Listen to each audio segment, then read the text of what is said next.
안녕하세요. 서울에서 작은 학원을 운영하고 있는 30대 여성입니다. 입시 전문은 아니라서 학생 수가 많지는 않은데 그래도 입소문이 나서 저 하나 먹고 사는데 크게 문제는 없네요. 친정 부모님은 그러지 말고 지금이라도 하고 싶은 공부가 있으면 외국에 나가는 게 어떻겠냐 하시지만 그러고 싶은 마음도 크지 않고요. 아무튼 오늘은 아이들이 학교에서 체험학습을 가는 날이라 학원도 쉬기로 했어요. 그래서 모처럼 시간도 났겠다. 게다가 새해잖아요? 그래서 겸사겸사 지난 일은 털고 간다는 마음으로 제 과거 이야기를 해볼까 합니다. 가벼운 마음으로 들어주세요. 어려서부터 경제적으로 넉넉한 환경에서 자랐지만 제가 대학에 들어가자 친정아버지가 이제 용돈은 스스로 벌었으라 하셨어요. 학비를 비롯해 학업에 필요한 게 있다면 얼마든지 지원해주겠지만 친구들하고 어울린다거나 저를 꾸미는 비용은 직접 벌었으라는 뜻이셨죠. 처음엔 솔직히 청천벽력 같았습니다. 그도 그럴 것이 막 20살 되었지. 원하던 대학에 합격도 했지. 한마디로 친구들하고 어울려서 즐겁게 놀고 싶은 마음뿐이었거든요. 하지만 저희 아버지께선 한다면 하시는 분이고 한번 뱉으신 말은 어떻게든 지키시는 분이세요. 그래서 어쩔 수 없이 바로 아르바이트를 시작했습니다. 다행히 친구의 소개로 바로 과외를 할 수 있었죠. 그런데 그렇게 과외를 해보니까 가르치는 일이 제 적성에 맞더라고요. 그래서 아예 그 길로 진로를 잡고 대학교 2학년 때부터는 학원에서 일을 시작했습니다. 참고로 주변에서는 그럴 것 같으면 차라리 임용고시를 보는 게 어떻냐 하기도 했지만 저는 언젠가 제가 하는 일을 사업화시키고 싶은 욕심도 있었기에 학원으로 노선을 잡았던 거예요. 그런데 어느덧 세월이 흘러 제 나이 33이 되었을 때 소위 사람들이 말하는 현타가 왔습니다. 주변을 둘러보니 어느새들 그렇게 결혼하고 애 낳고 참고로 시집 안 간 친구들도 많았지만 저는 비혼은 생각해 본 적이 없었기 때문에 그런 친구들은 별로 눈에 들어오지 않았네요. 아무튼 그때 친구 중 하나가 자기는 자기 남편을 결혼정보회사를 통해서 만났다며 저도 그런 회사에 한번 등록을 해보면 어떻겠냐대요. 그러면 쓸데없이 시간 낭비는 안 해도 된다면서 말이죠. 그리고 그땐 그 친구가 저를 소개하면 소개비를 받는다는 건 꿈에도 상상을 못했기에 그저 친구가 정말 저를 걱정해서 해주는 말이라고 생각했어요. 그래서 친구만 믿고 친구가 소개하는 회사에 등록했습니다. 그리고 그곳에서 이제는 과거가 되어버렸지만 남편을 만나게 되었지요. 첫 만남에서 제가 10분 일찍 약속 장소에 도착했는데 남편은 저보다 더 일찍 나와 있었어요. 별거 아닌 것 같았지만 기분은 좋대요. 뿐만 아니라 저는 취미로 기타를 치곤 했는데 남편이 기타에 대한 지식이 해박하더라고요. 이때만 하더라도 업체를 통해 남편이 미리 제 취미생활을 알고 나왔을 줄은 꿈에도 생각을 못했어요. 그저 저랑 관심사가 비슷하고 그래서 그쪽으로 아는 게 많은 거라고만 생각한 거죠. 아무튼 덕분에 식사하는 내내 대화가 끊이질 않았으니. 그리고 그날의 호감이 만남으로 이어져 저희는 결혼까지 약속하게 되었습니다. 그런데 결혼식까지 딱 2주를 남겨놓은 시점에서 남편이 미안하다며 충격적인 이야기를 꺼냈어요. 그건 바로 남편이 저와 상의도 없이 주식을 해서 결혼자금으로 준비해놨던 1억을 전부 날렸다는 거였죠. 처음엔 멍했어요. 방금 내가 무슨 이야기를 들은 건가? 현실감이 없었다고 해야 할까요? 제가 도대체 무슨 생각으로 그런 거냐고 화를 냈더니 그래도 자기가 남잔데 반반 결혼은 좀 모양이 빠지는 것 같아서 그랬다는 거예요. 어이도 없고 황당해서 뭐라고 할 말도 마땅히 떠오르지 않을 정도였습니다. 유치하고 단순한 남편의 사고방식에 정말 크게 실망하기도 했고요. 하지만 결론부터 말하자면 파혼은 하지 못했어요. 가족, 친구, 지인들은 물론이고 제 수업을 듣는 학생들까지 모두가 제가 결혼한다고 알고 있는데 어떻게 파혼 이야기를 꺼내야 할지 생각만 해도 눈앞이 캄캄했거든요. 그래서 너무나 한심한 결정이었지만 그냥 안고 가기로 했네요. 사람이 살다 보면 실수도 할 수 있는 거고 범법 행위를 한 것도 아니니 돈이야 다시 벌면 되니까 사람의 됨됨이만 보자, 마음씨만 보자. 나름대로 어떻게든 합리화를 시키면서 저 편한 대로 생각하기로 했던 거였죠. 그래도 그때는 남편이란 인간에 대해서는 나름대로 믿음과 확신은 있었거든요. 적어도 인간 됨됨이는 괜찮은 사람이라고요. 물론 친정부모님은 크게 반대하셨습니다. 요새 이혼하고 잘 사는 사람도 얼마나 많은데 파혼 그까짓 게 대수냐면서 저더러 정신 차리라고요. 그런데 저는 평생 친정부모님께는 자랑스러운 딸이고 싶었고, 유치하지만 솔직히 누군가에게는 부러움의 대상이고 싶었어요. 그래서 그런 부모님의 반대를 무릅쓰고 원래대로 결혼을 강행했습니다. 하지만 능력이 없어서 신혼집도 결국엔 친정부모님이 마련해 주셨죠. 돌이켜 생각할 때마다 자랑스러운 딸은커녕 참으로 못난 딸이었네요. 그리고 이후로 한동안은 그래도 나쁘지 않은 결혼 생활이었습니다. 종종 생각지도 못한 남편의 모습에 놀라는 일도 있었고, 연애 때와는 달리 부딪히는 일도 종종 있었지만 이 모든 게 서로에게 맞춰가는 과정이라 여겼죠. 하지만 결혼한 지 2년째 되던 해 친정아버지께서 쓰러지시면서 제 일상도 제 믿음도 전부 다 순식간에 무너지기 시작했네요. 사장실에 쓰러져 있던 친정아버지를 직원이 발견해 병원으로 옮겼고 여러 가지 검사가 이루어졌습니다. 그리고 그 검사 과정에서 쓰러지신 이유는 단순히 과로 때문으로 밝혀졌지만 진짜 문제는 친정아버지가 위암이셨다는 거였죠. 거기다 암의 위치와 상태가 안 좋아서 다른 장기로 전이 가능성이 높으셨기에 흔히들 생각하는 복강경 수술이 아니라 개복수술로 위절제까지 하셔야 됐고요. 그런데 이런 상황에서 남편이 보여준 반응은 황당하기 짝이 없었어요. 기껏 한다는 소리가 오해하지 말라면서 그럼 자기 부모님이 투자하신 5천만 원은 어떻게 되는 거냐고 물었으니까요. 남편과 결혼할 때부터 시부모님께서 저희 친정부모님이 하시는 사업에 투자를 하고 싶다며 큰 관심을 보이셨습니다. 하지만 아무래도 사업이라는 게 돈이 오가는 일이다 보니 친정부모님은 그럴 생각이 전혀 없으신 눈치셨어요. 그랬더니 저희가 결혼한 지 1년쯤 돼가던 무렵부터 시부모님이 서운하네 어쩌네 하시며 또다시 투자 이야기를 꺼내시는 거예요.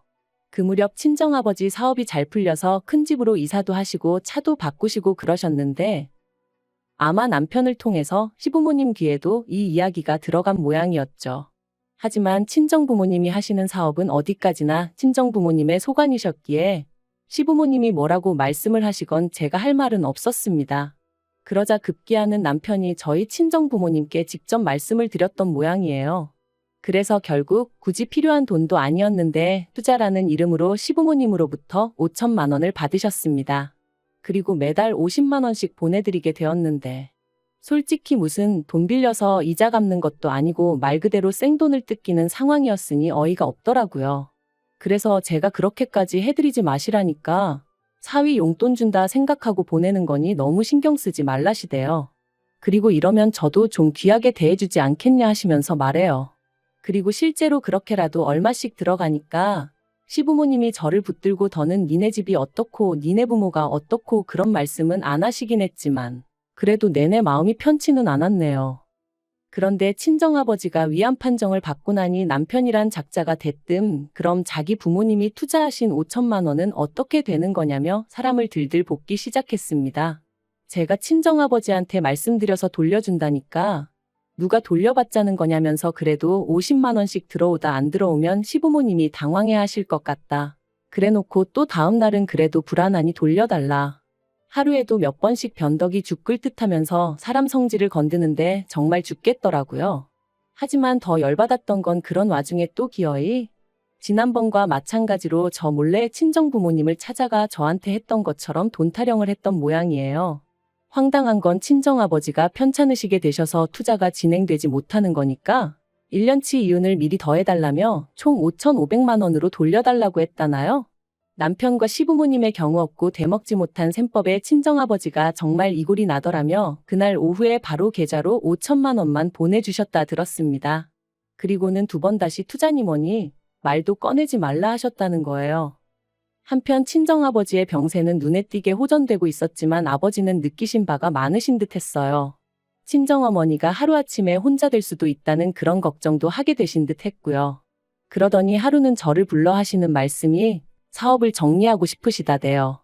사실 마음 같아선 저에게 물려주고 싶지만 저는 아버지 사업에는 영 흥미가 없고 제가 하고 있던 일을 워낙 좋아하는 게 눈에 보이니 어쩌겠냐 하시면서요.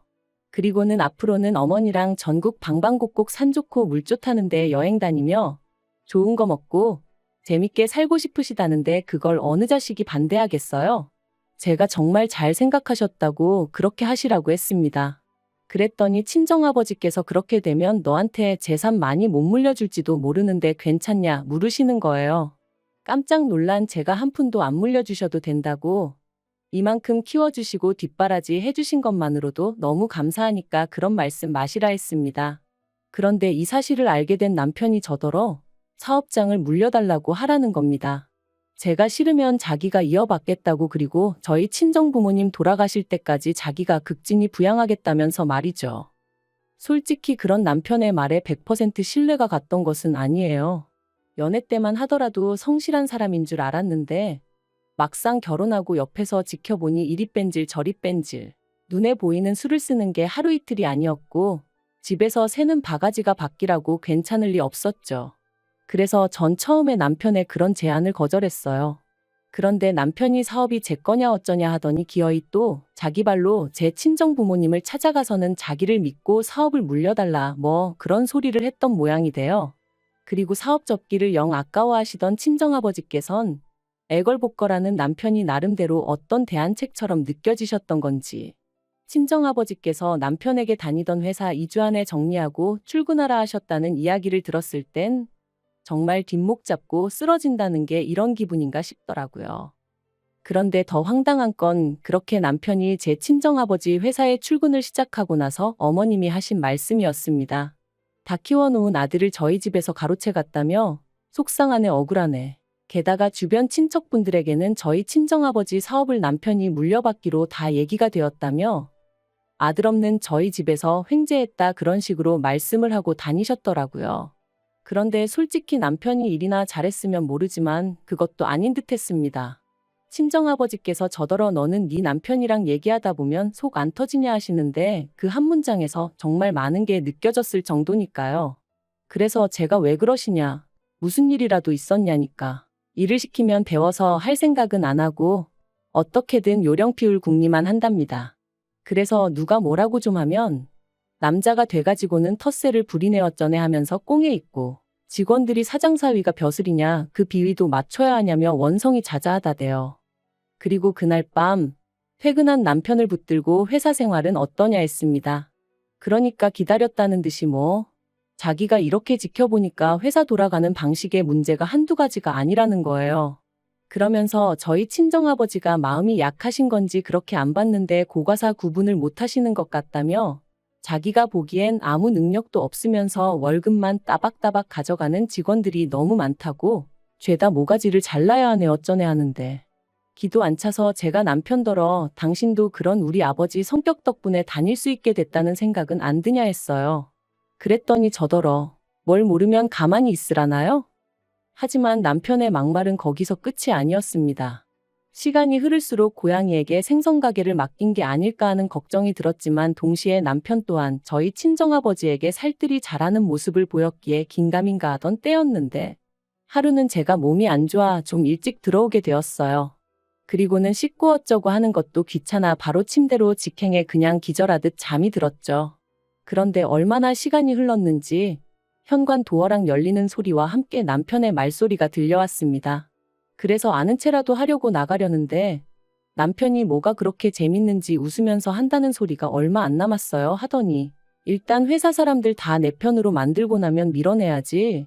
죽을 때까지 어떻게 기다려요? 그러대요.